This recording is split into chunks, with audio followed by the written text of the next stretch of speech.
India news में हूं आपके साथ शोभना यादव। 3 राज्यों की 4 लोकसभा सीटों पर हुए उपचुनाव में वोटों की गिनती जारी है। इस समय की बड़ी खबर हम आपको बता दें, 4 में से 3 सीटों पर बीजेपी पीछे चल रही है। यूपी के कैराना, महाराष्ट्र के भंडारा गोंदिया और नागालैंड सीट पर बीजेपी पीछे है। सिर्फ महाराष्ट्र के पालघर से बीजेपी आगे चल रही है। इन 4 में से 3 सीटों पर बीजेपी का कब्जा था, जबकि नागालैंड सीट भी एनडीए के पास थी। वहीं 11 विधानसभा सीट में से सिर्फ 1 पर बीजेपी आगे चल रही है। यूपी की नूरपुर विधानसभा सीट से एसपी उम्मीदवार, तो वहीं बिहार की जोकीहाट सीट से आरजेडी आगे है। झारखंड की गोमिया और सिल्ली दोनों ही सीटों पर जेएमएम आगे है। तो बीजेपी के लिए बहुत अच्छी खबर नहीं आ रही है। कैराना, जहां सबसे दिलचस्प मुकाबला था, जहां पूरी ताकत योगी आदित्यनाथ ने अपनी झोंक दी थी, वहां से भी अच्छी खबर बीजेपी के लिए नहीं आ रही है। हालांकि पालघर से अच्छी खबर आ रही है। पालघर में बीजेपी आगे है। हमारे साथ तमाम गेस्ट जुड़े हुए हैं। हमारे साथ senior journalist Arvind Mohan ji studio में मौजूद है। दिलीप मंडल जी सीनियर जर्नलिस्ट मेरे साथ मौजूद है। तमाम बीजेपी के और कांग्रेस के नेता भी हमसे जुड़ेंगे। दिलीप जी, जिस तरीके से गठबंधन की मैं देख रही हूं जीत रहा है, चिंता है कहीं ना कहीं बीजेपी खेमे में? देखिए शोभना, एक चीज तो बहुत स्पष्ट है कि जो फूलपुर और गोरखपुर की हार हुई थी, इसके बाद मैं उम्मीद कर रहा था कि कैराना में बीजेपी उसकी काट की कोई रणनीति बनाएगी कि गठबंधन एक रियलिटी इस समय यूपी की है, इसकी अगर काट बीजेपी नहीं ढूंढती है तो 2019 में एक बुरी खबर उसका इंतजार कर रही है।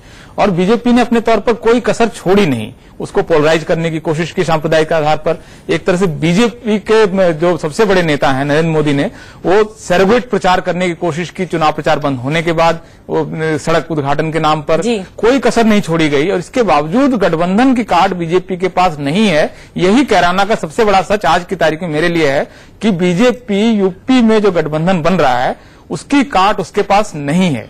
दूसरी बात, और प्रधानमंत्री यूपी से बहुत हद तक डिसाइड होता है, तो 2019 उतना आसान नहीं होगा। और दूसरी बात, मुझे लगता है कैराना का संदेश ये भी है कि जो हिंदू पोलराइजेशन से बीजेपी अगर चाह रही थी कि जीत ले, तो कैराना हिंदू बहुल सीट है। 12 लाख वहां पर हिंदू वोटर हैं और 5 लाख कुछ वोट जो है वो मुस्लिम वोटर हैं।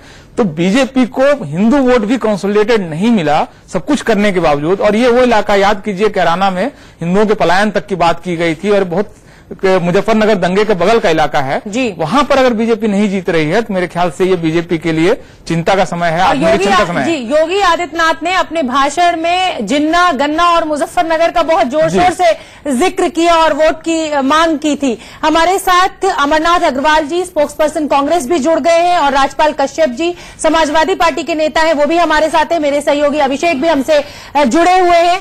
अमरनाथ जी, जो ईवीएम को लू लगी थी वो ठीक हो गई, आपके गठबंधन के हक में जा रही है हवा?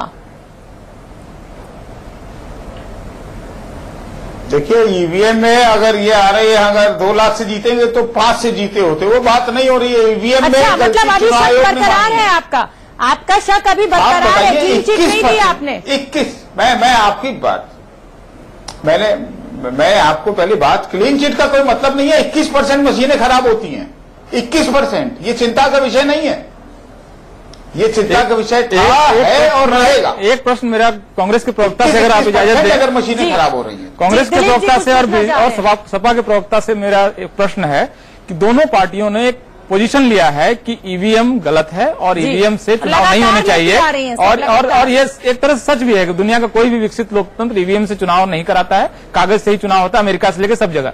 अब प्रश्न ये है कि क्या जीत जाने के बाद अमेरिका ने छोड़ दिया है, मत फैलाएं। जर्मनी ने, सुनिए मेरी बात सुनिए, कोई भी विकसित देश ईवीएम से चुनाव नहीं कराता है, यही सच है। मैं सिर्फ ये पूछना चाहता हूं कि क्या इस जीत के बाद आप ईवीएम को भूल जाएंगे, या अपने चुनावी घोषणा पत्र में, 2019 के चुनावी घोषणा पत्र में ये वादा करेंगे देश की जनता से कि अगर आपकी सरकार बनी तो ईवीएम से अगला चुनाव नहीं होगा? क्या आप में ये नैतिक बल है, या आप चुनाव जीतने और हारने के बाद ईवीएम बुरा है और जीतने के बाद ईवीएम चलता है की रणनीति पे चलेंगे? थोड़ा खराब था, मतलब नहीं तो वोट का अंतर ज्यादा होता, जीत इनकी ज्यादा बड़ी। घोषणा पत्र आप लाएंगे नहीं? सर जवाब दीजिए। सिंपल सी बात आपकी समझ में नहीं आ रही है, आप हार में इतना ज्यादा व्यथित हो गए हैं। एक सिंपल सी बात समझ में नहीं आ रही है कि 21% ईवीएम खराब है, 21%। नहीं तो इसलिए तो हम निवेदन कर रहे हैं कि इसको घोषणा पत्र में लाइए कि हम ईवीएम नहीं कराएंगे।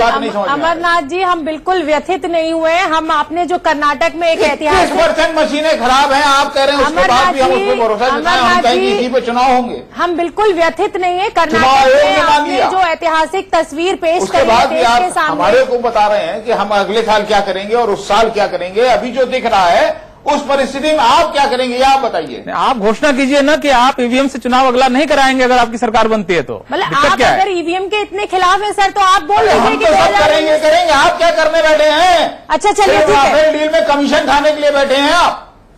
सर ये बात इसलिए बैठे हैं। सर सुनिए, नेशनल चैनल पे आपकी इस तरीके की बात बर्दाश्त नहीं की जाएगी और इस तरीके के आरोप प्रत्यारोप उसमें भी कांग्रेस दोषी है साहब। सवाल पूछना ही हमारा ईवीएम तो आप ही लेकर आए थे। आप विचलित हम तो कह भी नहीं रहे हैं। हाँ, सवाल पूछना ही हमारा काम है। इस तरह की भाषा का इस्तेमाल नहीं किया करें सर आप। लू तो आपने लगा दी इसको। अमरनाथ जी, इस तरह की भाषा बर्दाश्त नहीं की जाएगी। कौन कमीशन यहाँ पे खड़ा है? कैसे आपने बोल दिया इतना बड़ा एलिगेशन? इस तरह की बात आप कैसे कर सकते हैं? सवाल अगर हम आपसे सवाल पूछें और सवाल आपको सूट ना करे तो हमने कमीशन खा लिया। अगर सवाल आपको सूट करे तो हम बिल्कुल निष्पक्ष हो गए। गलत आपसे नहीं कहा मैडम आपसे नहीं कहा, बीजेपी मैंने आपसे नहीं कहा मैडम, बीजेपी के प्रवक्ता थे। आप बात को उधर मत ले जाइए, बीजेपी के प्रवक्ता जो बोले। अरे कोई प्रवक्ता नहीं बैठा, कोई बीजेपी का प्रवक्ता नहीं बैठा। ठीक है, जर्नलिस्ट है, लेकिन बात हो रही है मेरी। मैं कह रहा हूँ कि ईवीएम आप कह रहे हो खराब होगा। मैं भी बोल रहा हूँ ईवीएम खराब है। आप करो, मुझसे कह रहे हैं आप। राजपाल जी, एक अच्छा आपको जीत जो मिल रही है, अब क्या माना जाए? नूरपुर की जीत, फूलपुर की जीत, गोरखपुर की जीत, एसपी और बीएसपी का गठबंधन पक्का 2019 के लिए? देखिए, इस गठबंधन ने सीधा संदेश तो दे ही दिया पूरे देश को। और दूसरी बात यह है, बीजेपी का झूठ अब नहीं चल पा रहा। बीजेपी को लोग जान चुके हैं। आज लोग परेशान हैं, किसान परेशान, नौजवान परेशान, सारे लोग परेशान हैं। ये बदला लेना चाहते थे, वो तो मौके के इंतजार में है कि 19 जल्दी आए, मोदी को हटाए। जनता ये कह रही है। और जिस तरीके का भ्रम फैलाया था इन्होंने पूरे देश में, प्रधानमंत्री जी को ये बताइए कितना झूठ बोलोगे? अगर 2 करोड़ नौकरी देने का वादा किया था, अरे 1 करोड़ तो नौकरियां दे दी होती प्रत्येक बरस। किसानों को आय दुगनी करने की बात की थी तो कुछ तो किसान की हालत ठीक हुई होती। नोटबंदी लागू किया तो लगातार देश में भ्रष्टाचार खत्म हो जाएगा, आतंकवाद खत्म हो जाएगा, ऐसा भाषण दिया था। कितने लोग लाइन में लग के मर गए, गरीब लोग, लेकिन कोई कुछ तो नहीं हुआ। तो ये जीएसटी कहा कि जीएसटी से चीजें सस्ती हो जाएंगी, आज जीएसटी से महंगी चीजें हो गई। केवल हीरा व्यवसायी को लाभ हुआ है जीएसटी से, और किसान को ट्रैक्टर पे 18%, पहिए पे 28%। नकार तो आपको भी दिया है। आपको गठबंधन की जरूरत पड़ गई बीजेपी के खिलाफ, मोदी को हटाने के लिए। तो ऐसा तो है नहीं कि जनता ने आपको बहुत परस के स्वागत किया है। आपका नकारा तो आपको भी है ना, तभी तो आप सारे मिलकर वर्सेस बीजेपी तैयार हो गए। देखिए, अगर बीजेपी सरकार, मोदी साहब इतना ही खराब, 47 पार्टियों से मोदी जी लड़ रहे हैं। मोदी जी 47 पार्टियों से लड़ रहे हैं। हम तो 3-4 लोग एक हुए अभी। मोदी जी 47 पार्टियों का गठबंधन है। तो कहीं ना कहीं मोदी जी का डर तो है ना। और हम तो 3-4 पार्टियों, और हमारा गठबंधन पर्याप्त है इनको हराने के लिए। चलिए अरविंद जी, ठीक है राजपाल जी, उत्तर प्रदेश में, ठीक है, उत्तर प्रदेश का सेमीफाइनल है। अरविंद जी, इनका गठबंधन पर्याप्त है। मुझे थोड़ा इस गठबंधन पे ही शक है, क्योंकि जो हालत वहां दिखाई दी है कैराना में, वो चुनाव पूरी तरह से आरएलडी के लोग ही लड़ रहे थे। ये ठीक है कि अपोजिशन ने एक ही कैंडिडेट दिया और उसको सपोर्ट दिया। अरे भाई, क्या आप कह रहे? लेकिन कोई वर्कर, कोई नेता दूसरी पार्टी का नहीं दिखाई दिया है। हम खुद वहाँ ड्यूटी कर रहे थे, हमारी पार्टी पूरे नेता लगे। आपके नेता कहाँ गए? बीएसपी की नेता कहाँ गई? कांग्रेस के नेता कहाँ गए? ये आप कैराना के लोगों से पूछिए। आप धरातल पे थे, आप कागजों पे पढ़ रहे थे क्या? आप कराना के, आप कराना की लड़ाई आरएलडी ने लड़ी है, बाकी सबने हम लगातार वहाँ से कवरेज कर रहे थे। हम कैराना से लगातार कवरेज किया है। हमारे मैनेजिंग एडिटर ने वहाँ से रिपोर्ट करी है। अब आपका षड्यंत्र चलने वाला नहीं है, आपका षड्यंत्र नहीं चलने वाला है। ठीक है, समाजवादी पार्टी की रणनीति काम आई है। चलिए ठीक है, आपकी रणनीति का हम इंतजार करेंगे। 2019 तक बने रहिए हमारे साथ। अपने सहयोगी अभिषेक का रुख करूंगी जो पालघर में मौजूद है। जी अभिषेक, क्या अपडेट है आपके पास? बीजेपी के उम्मीदवार ने कितने वोटों की बढ़त ले ली है? और देखिए, जो अब तक 14वां 15वां राउंड चल रहा है, 15वें राउंड में भी बीजेपी अब तक लीड बनाई हुई, करीबन 19,000 से अधिक वोटों से बीजेपी लगातार यहां पर लीड है। दूसरे नंबर पर यहां पर शिवसेना है। सबसे खास बात है कि ये देखना, तीसरे नंबर पर यहां पर बहुजन विकास आघाड़ी है, चौथे नंबर पर कांग्रेस और पांचवें नंबर पर सीपीएम है। लेकिन सबसे जो हैरानी की बात है कि लगातार शिवसेना लगातार दावा यह कर रही थी कि वह उसकी सीट किसी भी सूरत में चुनकर आएगी, लेकिन शिवसेना दूसरे नंबर से और कभी दूसरे या तीसरे नंबर पर है, उससे आगे बढ़ने का नाम नहीं ले दिया और जो अंतर है वह काफी बढ़ता जा रहा है। तो जरूर जो यहां पर सरकार में, केंद्र सरकार में शिवसेना बीजेपी के साथ में, साथ ही महाराष्ट्र में भी यहां पर सरकार में है। और इस बीच पहली बार ऐसा देखा गया कि आमने सामने शिवसेना बीजेपी यहां पर लड़ाई लड़ी है।